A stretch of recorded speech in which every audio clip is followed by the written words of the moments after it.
Hi hello ನಮಸ್ತೆ, welcome to ನನಸು cooking channel. ನಾನಿವತ್ತು ತೋರಿಸೋಕೊಟ್ಟಿರೋಂಥ ರೆಸಿಪಿ ಬಂದು ಒನ್ ಪಾಟ್ ರೆಸಿಪಿ ಅಂತಲೇ ಹೇಳ್ಬೋದು. ಇದು ಲಂಚ್ಗೆ ತುಂಬಾ ಚೆನ್ನಾಗಿರುತ್ತೆ ಮತ್ತು ಆಫೀಸ್ಗೆ ಹೋಗೋರೆ ಮತ್ತು ಸ್ಕೂಲಿಗೆ ಹೋಗೋರೆ ಲಂಚ್ ಬಾಕ್ಸಿಗೆ ತುಂಬಾ ಚೆನ್ನಾಗಿರುತ್ತೆ. ಈ ರೆಸಿಪಿ ಹೆಸರು ಬಂದು ಟೊಮೆಟೊ ಪುದೀನ ರೈಸ್ ಬಾತ್ ಅಂತ ಹೇಳ್ಬಿಟ್ಟು. ಇವಾಗ ಹೇಗೆ ಮಾಡೋದು ಅಂತ ನೋಡೋಕ್ಕಿಂತ ಮುಂಚೆ ಪ್ಲೀಸ್ ಪೂರ್ತಿಯಾಗಿ ವಿಡಿಯೋ ನೋಡಿ ಮತ್ತು ಸಬ್ಸ್ಕ್ರೈಬ್ ಮಾಡಿ, ಚಾನಲ್ನ ಸಬ್ಸ್ಕ್ರೈಬ್ ಮಾಡ್ಕೊಂಡು ವಿಡಿಯೋ ನೋಡಿ. ಮತ್ತು ಈ ವಿಡಿಯೋ ಇಷ್ಟ ಆದರೆ ಲೈಕ್ ಮಾಡಿ, ಶೇರ್ ಮಾಡಿ, ಕಮೆಂಟ್ ಮಾಡಿ. ಇವಾಗ ಹೇಗೆ ಮಾಡೋದು ಅನ್ನೋದನ್ನು ನೋಡ್ಕೊಂಬರೋಣ ಬನ್ನಿ. ಮೊದಲಿಗೆ ನಾನು 3 ಗ್ಲಾಸ್ ಅಕ್ಕಿ ತೊಗೊಂಡಿದ್ದೀನಿ. ಇಲ್ಲಿ ತೋರಿಸ್ತಾ ಇರೋವಂಥ ಗ್ಲಾಸ್ನಲ್ಲಿ 3 ಗ್ಲಾಸ್ ಅಕ್ಕಿನ ತೊಗೊಂಡಿದ್ದೀನಿ. ಇದನ್ನು ನಾನಿವಾಗ ವಾಶ್ ಮಾಡೋಕ್ಕೆ ಇಟ್ಟಿದ್ದೀನಿ. ವಾಶ್ ಮಾಡ್ಕೊತಾ ಇದ್ದೀನಿ. ಇವಾಗ ನೋಡ್ತಾ ಇರ್ಬೋದು ನೀವು, 2 ಸಲ ವಾಶ್ ಮಾಡ್ಕೊಂಡ್ರೆ ಸಾಕಾಗುತ್ತೆ. ಇದು ನೀವು ಯಾವ ರೈಸ್ ಬೇಕಂದ್ರೂ ತೊಗೋಬೋದು. ನಾನಿಲ್ಲಿ ಸೋನಾ ಮಸೂರಿ ರೈಸನ್ನು ತೊಗೊಂಡಿದ್ದೀನಿ. ನೀವು ಯಾವ ಫ್ಲೇವರ್ಡ್ ರೈಸ್ ಬೇಕಂದ್ರೂ ತೊಗೊಬೋದು, ತುಂಬಾ ಚೆನ್ನಾಗಾಗುತ್ತೆ. ಮತ್ತು ಅದನ್ನು ನೆನೆಯೋಕ್ಕೆ ಇಟ್ಟಿದ್ದೀನಿ. ನೆಕ್ಸ್ಟು ನಾನು ಒಂದು ಬಾಣಲೆನ ಬಿಸಿಗೆ ಇಟ್ಕೊಂಡು ಎಣ್ಣೆನ ಹಾಕ್ಕೊತಾ ಇದ್ದೀನಿ. ಯಾಕಂದರೆ ಮಸಾಲೆ ಐಟಮ್ಸ್ನ ಫ್ರೈ ಮಾಡ್ಕೊಳ್ಳೋದಕ್ಕೆ. ರೈಸ್ ಬಾತ್ಗೆ ಬೇಕಾದಂಥ ಮಸಾಲೆ ಐಟಮ್ ಬಂದು ಚಕ್ಕೆ ಮತ್ತು ಲವಂಗನ ಮೊದಲಿಗೆ ಹಾಕ್ಕೊಂಡಿದ್ದೀನಿ. ಅದೇ ಎಣ್ಣೆಯಲ್ಲಿ ಸ್ವಲ್ಪ ಬಾಡಿಸ್ಕೊಬೇಕು. ನೆಕ್ಸ್ಟು ನಾನು ಈರುಳ್ಳಿನ ಹಾಕ್ಕೊತಾ ಇದ್ದೀನಿ. 2ರಿಂದ 3 ಈರುಳ್ಳಿನ ತಗೊಂಡ್ರೆ ಸಾಕಾಗುತ್ತೆ. ಇಲ್ಲಿ ನಾನು ತೋರಿಸ್ತಾ ಇರೋದು ಬಂದು ಮಸಾಲೆಗೆ ಮಾತ್ರ. ಈರುಳ್ಳಿನ ಜಾಸ್ತಿ ಹುರಿಯುವಂಥ ಅವಶ್ಯಕತೆ ಇಲ್ಲ, ಬರೀ ಟ್ರಾನ್ಸ್ಪರೆಂಟ್ ಆಗುವಷ್ಟು ಮಾಡಿಕೊಂಡ್ರೆ ಸಾಕಾಗುತ್ತೆ.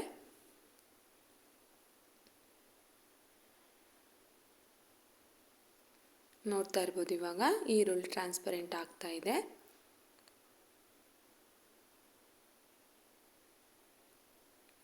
ನೆಕ್ಸ್ಟ್ ನಾನಿಲ್ಲಿ ಒಣಮೆಣ್ಸಿನ್ಕಾಯನ್ನು ಹಾಕ್ಕೊತಾ ಇದ್ದೀನಿ.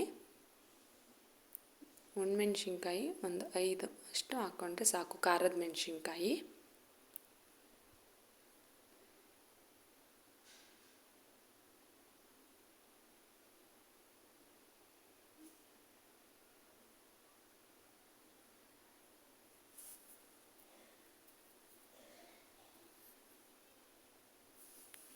ನೋಡ್ತಾ ಇರ್ಬೋದು, ಇವಾಗ ಇದಾಗ್ತಾ ಇದೆ. ನೆಕ್ಸ್ಟ್ ನಾನು ಬೆಳ್ಳುಳ್ಳಿನ ಹಾಕ್ಕೊಂಡಿದ್ದೀನಿ. ಅದನ್ನು ಅಷ್ಟೇ ಸ್ವಲ್ಪ ಫ್ರೈ ಮಾಡಿಕೊಂಡ್ರೆ ಸಾಕಾಗುತ್ತೆ. ನಾವು ಇದನ್ನು ಫ್ರೈ ಮಾಡ್ದಲೇ ಹಾಗೆ ರುಬ್ಬಿದ್ರೆ ಅಷ್ಟು ರೈಸ್ ಬಾತು ಚೆನ್ನಾಗಿ ಆಗೋದಿಲ್ಲ. ಹಸಿ ವಾಸನೆ, ಮಸಾಲೆದು ಹಸಿ ವಾಸನೆ ಎಲ್ಲ ಹಾಗೆ ಇರುತ್ತೆ. ಆದ್ದರಿಂದ ನಾವು ಇಲ್ಲಿ ಫ್ರೈ ಹಾಕ್ಕೊಂಡ್ರೆ ಚೆನ್ನಾಗಾಗುತ್ತೆ ರೈಸ್ ಬಾತ್ ಅಂತ ಹೇಳ್ಬಿಟ್ಟು ಫ್ರೈ ಮಾಡ್ಕೊತಾ ಇದ್ದೀವಿ. ನೆಕ್ಸ್ಟು ಬಂದು ಶುಂಠಿ, 1 ಇಂಚಷ್ಟು ಶುಂಠಿನ ಹಾಕ್ಕೊಂಡಿದ್ದೀನಿ. ಶುಂಠಿನ ಪೀಸ್ ಮಾಡಿ ಹಾಕ್ಕೊಂಡಿದ್ದೀನಿ, ಯಾಕಂದರೆ ಅದು ನುಣ್ಣಗಾಗಲ್ಲ ಅನ್ನೋ ಕಾರಣಕ್ಕೆ. ನೆಕ್ಸ್ಟು ಟೊಮೊಟೊನ ಆ್ಯಡ್ ಮಾಡ್ಕೊತಾ ಇದ್ದೀನಿ. ಟೊಮೊಟೊ ಬಂದು 3ರಿಂದ 4 ಆ್ಯಡ್ ಮಾಡ್ಕೊಂಡಿದ್ದೀನಿ. ಇದು ನಾಟಿ ಟೊಮೊಟೊ, ಫಾರಮ್ ಟೊಮೊಟೊ ಬೇಕಂದರೆ ತೊಗೊಬೋದು ನೀವು. ನಾನಿಲ್ಲಿ ನಾಟಿ ಟೊಮೊಟೊನ ಯೂಸ್ ಮಾಡ್ಕೊಂಡಿದ್ದೀನಿ. ಇದು ಅಷ್ಟೇ ಮೆತ್ತಗಾಗೋವರೆಗೂ ಹುರ್ಕೊಂಡ್ರೆ ಸಾಕಾಗುತ್ತೆ. ನೀವು ನೋಡ್ತಾ ಇರ್ಬೋದು, ಇವಾಗ ಇದು ಮೆತ್ತಗಾಗಿದೆ ಇಲ್ಲಿ ಟೊಮೊಟೊ. ನೆಕ್ಸ್ಟು ಪುದೀನನ ಆ್ಯಡ್ ಮಾಡ್ಕೊತಾ ಇದ್ದೀನಿ. ಪುದೀನ ಒಂದು ಇಡಿಯಷ್ಟು ಹಾಕ್ಕೊಂಡ್ರೆ ಸಾಕಾಗುತ್ತೆ. ಇದನ್ನೇನು ಜಾಸ್ತಿ ಫ್ರೈ ಮಾಡ್ಕೊಳ್ಳೋ ಅವಶ್ಯಕತೆ ಇಲ್ಲ. ಅದು ಆಲ್ರೆಡಿ ಮಸಾಲೆ ಫ್ರೈ ಆಗಿರೋಂಥ ಬಿಸಿಗೆ ಇದು ಬಾಡಿಸಿದ್ರೆ ಸಾಕಾಗುತ್ತೆ. ನೋಡ್ತಾ ಇರ್ಬೋದು, ಇವಾಗ ಇದಾಗಿದೆ. ಇದನ್ನು ತಣ್ಣಗಾಗೋದಕ್ಕೆ ಇಟ್ಕೊಬೇಕು. ಮಿಕ್ಸಿ ಜಾರಿಗೆ ಬಿಸಿದು ಹಾಕ್ಕೊಂಡು ರುಬ್ಬೋದಕ್ಕಾಗಲ್ವಲ್ಲ, ಅದರಿಂದ ತಣ್ಣಗಾಗೋದಕ್ಕೆ ಇಟ್ಕೊಂಡಿದ್ದೀನಿ. ಅಷ್ಟರಲ್ಲಿ ನಾನು ಕುಕ್ಕರ್ನ ಇಟ್ಕೊಂಡು ಒಗ್ಗರಣೆನ ಹಾಕ್ಕೊಳ್ಳೋಣ. ಕುಕ್ಕರ್ನ ಇಲ್ಲಿ ಬಿಸಿಗೆ ಇಟ್ಟಿದ್ದೀನಿ. ಅದಕ್ಕೆ ಬಿಸಿ ಆದಮೇಲೆ ಸ್ವಲ್ಪ ಎಣ್ಣೆನ ಹಾಕ್ಕೊತಾ ಇದ್ದೀನಿ. ಒಂದು 1/4 ಕಪ್ ಆಗೋಷ್ಟು ಎಣ್ಣೆ ಸಾಕಾಗುತ್ತೆ. ಇಲ್ಲಿ 3 ಲೋಟ ಅಕ್ಕಿ ತೊಗೊಂಡಿರೋದಲ್ವ, 1/4 ಕಪ್ ಆಗೋಷ್ಟು ಎಣ್ಣೆ ಸಾಕಾಗುತ್ತೆ. ನೀವು ನೋಡ್ತಾ ಇರ್ಬೋದು ಎಣ್ಣೆ.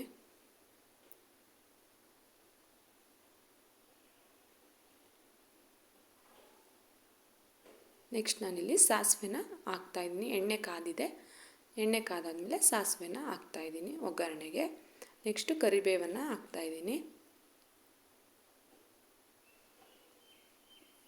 ನೆಕ್ಸ್ಟು ಈರುಳ್ಳಿ, ಒಂದು 2 ಈರುಳ್ಳಿ, ಸಣ್ಣದು 2 ಈರುಳ್ಳಿ ಆದರೆ ಸಾಕಾಗುತ್ತೆ.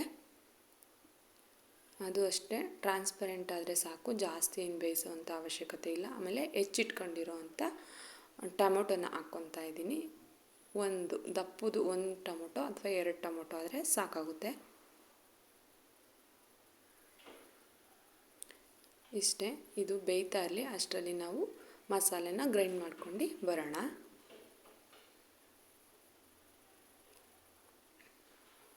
ಇವಾಗಿಲ್ಲ ಆಗಿದೆ ಮಸಾಲೆ, ನೋಡ್ಬೋದು ನೀವು.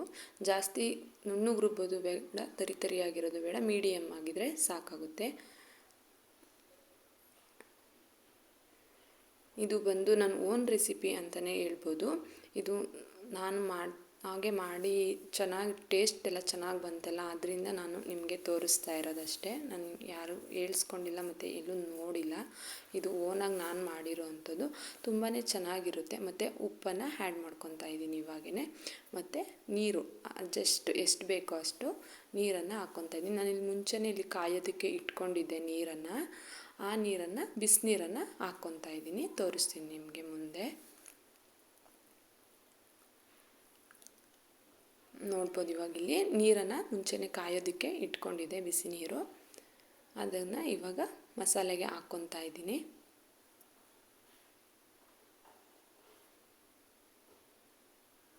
4.25 ಗ್ಲಾಸ್ ನೀರು ಹಾಕ್ಕೊಂಡ್ರೆ ಸಾಕಾಗುತ್ತೆ. 3 ಲೋಟ ಅಕ್ಕಿ ಅಂದರೆ 4.25 ಇಂದ 5 ಗ್ಲಾಸ್ ನೀರು ಹಾಕ್ಕೊಂಡ್ರೆ ಸಾಕಾಗುತ್ತೆ. ನೋಡ್ತಾ ಇರ್ಬೋದು ಇವಾಗ ಇಲ್ಲಿ ಮಸಾಲೆ ಕುದೀತಾ ಇದೆ. ಕುದೀತಾ ಇರೋವಂಥ ಮಸಾಲೆಗೆ ನಾವು ನೆನೆಸಿಟ್ಕೊಂಡಿರೋದ್ವಲ್ಲ ಅಕ್ಕಿ, ಅದನ್ನು ಆ್ಯಡ್ ಮಾಡ್ಕೊಬೇಕು. ನೆನೆಸಿಟ್ಕೊಂಡ್ರೆ ಅಕ್ಕಿ ಉದ್ರುದ್ರಾಗಿ ಚೆನ್ನಾಗಿ ಆಗುತ್ತೆ ಅಂತ ಅಷ್ಟೇ, ಇನ್ನೇನಿಲ್ಲ. ಮತ್ತು ಅನ್ನ ಬಂದು ಸಾಫ್ಟಾಗಿ ಆಗುತ್ತೆ, ರೈಸ್ ಬಂದು ಸಾಫ್ಟಾಗಿ ಆಗುತ್ತೆ. ಅದರಿಂದ ಅಕ್ಕಿನ ಮುಂಚೆನೇ ನೆನೆಸಿ ಇಟ್ಕೊಬೇಕು. ಇದು ಯಾವ ರೈಸಲ್ಲಾದರೂ ಮಾಡ್ಬೋದು ನೀವು. ಇದೇ ರೈಸ್ ಅಂತ ಇಲ್ಲ, ಬಾಸುಮತಿ ರೈಸಲ್ಲಾದರೂ ಮಾಡ್ಬೋದು, ಜೀರಾ ರೈಸ್, ಯಾವ ಫ್ಲೇವರ್ಡ್ ರೈಸಲ್ಲಿ ಬೇಕಂದ್ರೂ ಇದನ್ನು ಮಾಡ್ಬೋದು. ತುಂಬಾ ಚೆನ್ನಾಗಾಗುತ್ತೆ.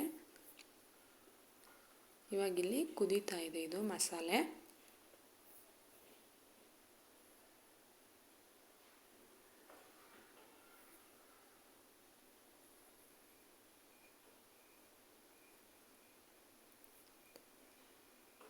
ಒಂದು ಸಲ ತಿರುಗಿಸಿ, ಇದು 3/4 ಭಾಗ ಬೆಂದಾದಮೇಲೆ ನಾನು ಉಳಿದಿರೋ ಅಂಥ ಪುದೀನನ ಹಾಕ್ತಾಯಿದ್ದೀನಿ. ಮತ್ತು ಕುಕ್ಕರ್ ಲಿಡ್ಡನ್ನು ಕ್ಲೋಸ್ ಮಾಡ್ತಾಯಿದ್ದೀನಿ. ಇದು 3/4 ಭಾಗ ಬೆಂದಿದೆ. 1 ವಿಷಲ್ ಬರ್ಸ್ಕೊಂಡ್ರೆ ಸಾಕಾಗುತ್ತೆ.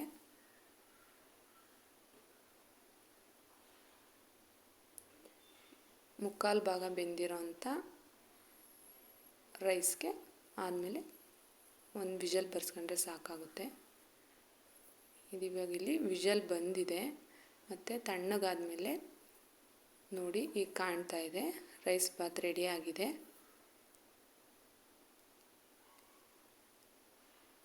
ನೋಡ್ತಾ ಇರ್ಬೋದು ನೀವು ಹೇಗಾಗಿದೆ ಅಂತ. ನಾನು ಇದಕ್ಕೆ ಜಾಸ್ತಿ ಏನು ಮಸಾಲ ಐಟಮ್ಸ್ ಏನೂ ಬಳಸಿಲ್ಲ, ಮತ್ತು ಅದು ಕಲರ್ ಆಗಲಿ ಏನೂ ಬಳಸಿಲ್ಲ. ನ್ಯಾಚುರಲ್ ಆಗಿದೆ, ತುಂಬಾ ಚೆನ್ನಾಗಾಗುತ್ತೆ. ನೀವು ಒಮ್ಮೆ ಟ್ರೈ ಮಾಡಿ. ಈ ವಿಡಿಯೋ ಇಷ್ಟ ಆದರೆ ಲೈಕ್ ಮಾಡಿ, ಶೇರ್ ಮಾಡಿ, ಕಮೆಂಟ್ ಮಾಡಿ, ಮತ್ತು ಚಾನಲ್ನ ಸಬ್ಸ್ಕ್ರೈಬ್ ಮಾಡ್ಕೊಂಡು ಪೂರ್ತಿಯಾಗಿ ವಿಡಿಯೋಸ್ ನೋಡಿ. Thank you for watching.